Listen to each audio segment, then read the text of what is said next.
Well, the Democratic Party is in shambles after the election losses. The DNC needs a new chair, and Howard Dean, who used to be the chairman of the Democratic Party, was one of the first people to throw his hat back into the ring and say, I want to be the chairman of the Democratic Party. That's great. Howard Dean, again, he used to be the chairman. He was decent, not great, not horrible. He did develop the 50-state strategy that the Democratic Party then ignored. So he had that going for him, which was a good plan. Democrats just weren't smart enough to follow it. But in the time since he left the DNC, do you know what he's done? He's been a lobbyist for Big Pharma, for the health insurance industry.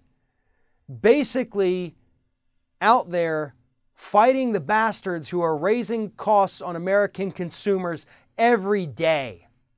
He's fighting for them, not for the American people anymore. He gave up. He sold out. I mean, that is the very definition of a sellout.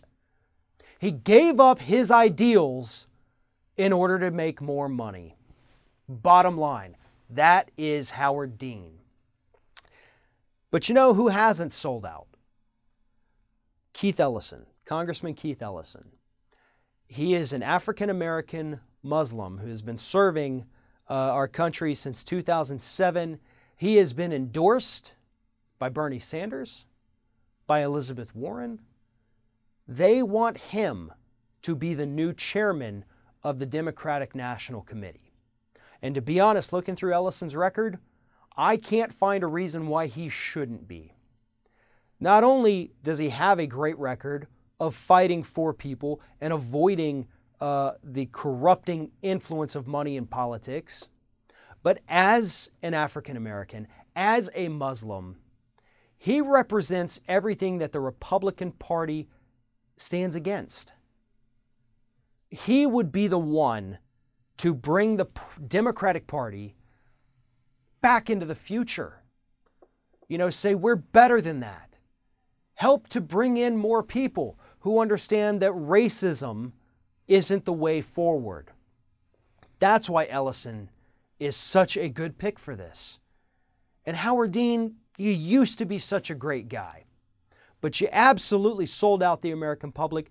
You have no place within the Democratic Party itself, let alone running it.